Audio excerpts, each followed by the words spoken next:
नमस्कार विद्यार्थियों। मध्य प्रदेश सरकार ने आपके लिए एक और विज्ञप्ति निकाल दी है जो वर्ग 2 के लिए है। वर्ग 2 आप समझ रहे हैं, 2018 में जो विज्ञापन जारी हुआ था उसके बाद अब दोबारा से मध्य प्रदेश सरकार ने मध्य प्रदेश कर्मचारी मंडल भोपाल के द्वारा वर्ग 2 की वैकेंसी वर्ग 1 के बाद निकाल दी है। वर्ग 1 की परसों ही वैकेंसी आई थी। उसके बाद मध्य प्रदेश शासन, स्कूल शिक्षा विभाग और जनजाति विभाग ने मिलकर एक संयुक्त वैकेंसी निकाली है, जिसमें विषय शिक्षकों के साथ खेल, संगीत, गायन, वादन, नृत्य की पात्रता परीक्षा ली जाएगी। तो ये बहुत ही एक बड़ा अपडेट मध्य प्रदेश शासन ने आपके लिए निकाला है। इसमें आज हम सभी विषयों पर चर्चा करेंगे कि परीक्षा कब होगी, ये कौन सी परीक्षा होगी, इसमें आयु क्या होगी, वेतन क्या होगा, ऋणात्मक मूल्यांकन होगा या नहीं होगा, सभी विषयों पर आज पूरी चर्चा करेंगे। तो आप इस वीडियो को लगातार देखते रहें, इसको बिल्कुल भी स्किप न करें। ये आपके लिए बहुत ही सकारात्मक वीडियो लेके मैं आया हूँ। ऑनलाइन आवेदन पत्र भरने की तिथि 30/1/2023 है और आप 13/2/2023 तक ये आवेदन भर सकते हैं। और आप ये देखेंगे भरने की जो फीस है वो 500 रुपये। भरने की फीस कितनी है? 500 रुपये। और अनुसूचित जाति, जनजाति, पिछड़ा वर्ग, निःशक्त जन और मध्य प्रदेश के मूल निवासी जो होंगे उनके लिए 250 रुपये ये फीस रखी गई है। आप ये देखेंगे परीक्षा दिनांक, सबसे बड़ी बात क्या है कि परीक्षा दिनांक 25/4/2023 ही है। मतलब ये मार्च में आपका वर्ग 1 का एग्ज़ाम होगा, उसके 2 महीने बाद, ठीक 2 महीने बाद आपकी 25 तारीख से, अप्रैल के महीने से आपकी परीक्षा आयोजित की जा रही है। उसके बाद अगर आप आपके देखें तो इसमें परीक्षा की चर्चा हो चुकी है। ये परीक्षा जो है वो पात्रता परीक्षा होगी। ये परीक्षा जो होगी वो पात्रता परीक्षा होगी। इसका मतलब ये है कि इसके बाद ये इस पेपर के बाद एक और चयन परीक्षा होगी जिसको आपको देना पड़ेगा। इसके लिए आगे अपन कर सकते हैं। इसको दे कौन सकता है? तो ये उसको वो व्यक्ति दे सकता है जो अभी 21 साल का हो चुका है। और ये पद जो है माध्यमिक शिक्षक का पद होगा, विषय शिक्षक माध्यमिक शिक्षक का पद होगा। पद की श्रेणी जो होगी तृतीय श्रेणी होगी। अराजपत्रित मतलब जो वर्ग 1 की वैकेंसी होती है वो द्वितीय श्रेणी होती है, वो राजपत्रित अधिकारी होता है। जबकि वर्ग 2 वाले जो शिक्षक होते हैं वो तृतीय श्रेणी कर्मचारी होते हैं और वो होते हैं अराजपत्रित। अराजपत्रित का मतलब होता है जो प्रिंसिपल साइन कर देते हैं ना, जो अपने डॉक्यूमेंट वेरिफिकेशन होते हैं उसमें साइन कर देते हैं, वो जो अपने डॉक्यूमेंट वेरिफिकेशन करते हैं उसे राजपत्रित अधिकारी कहा जाता है। विषय से संबंधित आप देखें तो संबंधित विषय में स्नातकोत्तर उपाधि आपके पास होनी चाहिए तथा प्राथमिक शिक्षा में 2 वर्षीय डिप्लोमा।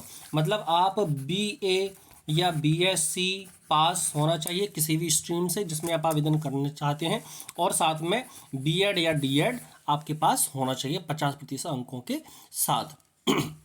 इसके बाद आप न्यूनतम आपको 50% उन विद्यार्थियों के लिए चाहिए जो अनुसूचित जाति, जनजाति, अन्य पिछड़ा वर्ग के हैं, और अन्य जो सामान्य श्रेणी के होंगे उनके लिए 60% नंबर लाना बहुत ज़रूरी है इस पात्रता परीक्षा में। मतलब ये अब इसके बाद 2 चेंजेस बहुत ही महत्वपूर्ण हैं जो आपको मैं बता रहा हूँ।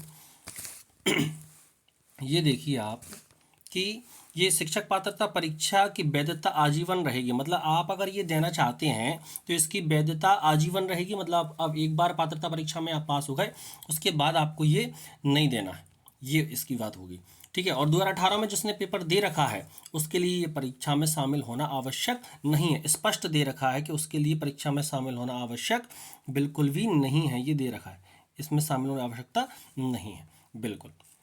और इसके आगे आप देखेंगे कि ये चयन परीक्षा, ये शिक्षकों के रिक्त पदों पर नियुक्ति हेतु विभाग द्वारा विज्ञापन जारी कर शिक्षक चयन परीक्षा आयोजित की जाएगी।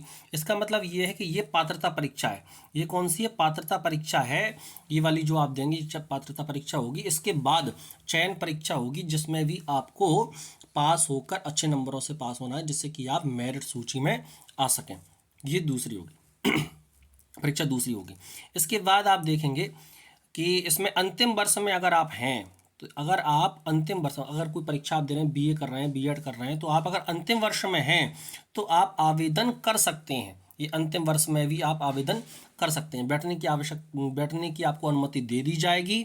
पर आप अगर अध्ययनरत नहीं हैं और आपकी अगर फर्स्ट ईयर है, सेकेंड ईयर है, थर्ड ईयर नहीं है तो आपको बैठने की इजाज़त नहीं दी जाएगी और इस प्रकार का कृत्य आप पे भारी पड़ सकता है। ये मध्य प्रदेश शासन MP बोर्ड आपसे कह रहा है।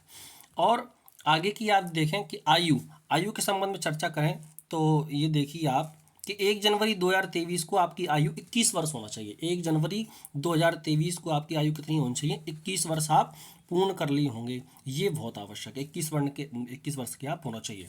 महंगाई भत्ता, अब आप बात आती है तो माध्यमिक शिक्षक को आपको वेतन कितना मिलेगा? वेतन मिलेगा आपको 32,800 प्लस महंगाई भत्ता। नहीं नहीं, ये बिल्कुल आपको वेतन नहीं मिलने वाला है। 32,800 वेतन आपको बिल्कुल नहीं मिलेगा। ये इसमें नीचे दिया गया, देखिए, भर्ती नियम 2018 की नियम 13 के अनुसार परिवीक्षा अवधि में वेतन देय होगा। इसका मतलब ये है कि पहले साल में आपको 70% सैलरी मिलेगी, दूसरे साल में आपको 80%, तीसरे साल में 90% और चौथे साल में आपको 100% सैलरी मिलेगी। मतलब 32,800 का आप वो लगा लीजिए, 70% कितना है प्लस महंगाई भत्ता जो उस समय चल रहा होगा उसके हिसाब से आपको वेतन मिलेगा। मतलब हमने जो परीक्षा दी थी उसके हिसाब से हम वर्ग 1 के बता रहे हैं। बिल्कुल। आगे आप देखिए कि आपको इस परीक्षा में, हाँ, प्रश्न पत्र कितने का होगा वो आप देख लीजिए। 150 अंक का होगा। पात्रता परीक्षा है तो 150 अंक का प्रश्न पत्र होगा। कितने अंक का? 150 का। पर 2.5 घंटे में आपको इसे सॉल्व करना है।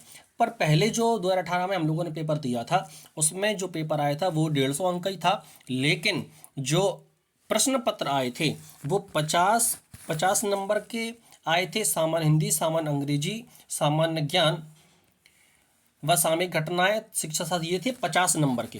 कितने नंबर के थे ये? 50 नंबर के ये आए थे। लेकिन इस बार इन्हें घटाकर 30 नंबर कर दिया। ऐसे घटा के करना है, 30 नंबर कर दिया। देखिए आप, बिल्कुल देखा हुआ है यहाँ पे 30 नंबर कर दिया। इसका मतलब ये थोड़ा सा कंपटीशन हाई कर दिया है। और आप जिस विषय के हैं, मतलब हिंदी के हैं, अंग्रेजी के हैं, संस्कृत के हैं, उर्दू के हैं, गणित विज्ञान सामाजिक विज्ञान के हैं, तो आपको 120 नंबर का पेपर आया था। पहले 100 नंबर का पेपर आता था। कितने नंबर का आता था पहले पेपर? 100 नंबर का।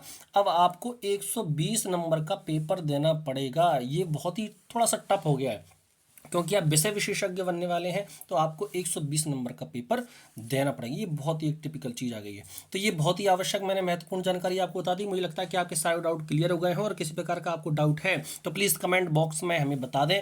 आप आपके लाइक्स, आपके जो भी आप करना चाहें, एक बार लाइक्स करें और आप सब्सक्राइब ज़रूर करें, और प्लीज़ सब्सक्राइब इस चैनल को ज़रूर करें। इस प्रकार की महत्वपूर्ण जानकारी मैं आपके लिए सदैव लेकर आऊँगा और आता रहूँगा। और ये विषय के संबंध में भी, क्योंकि मैं इंग्लिश विषय से हूँ तो मुझे लगता है कि आपको इंग्लिश विषय से मैं अच्छी जानकारी दे सकता हूँ। तो आपको और इंग्लिश में कोई डाउट है, कोई उसके प्रश्न पत्र में, कोई या मतलब सिलेबस में, तो आप मुझे बिल्कुल कमेंट्स कर बताइए। मैं इंग्लिश पढ़ाने के लिए बिल्कुल आपको रेडी रहूँगा। प्लीज़ सब्सक्राइब जरूर करें हमारे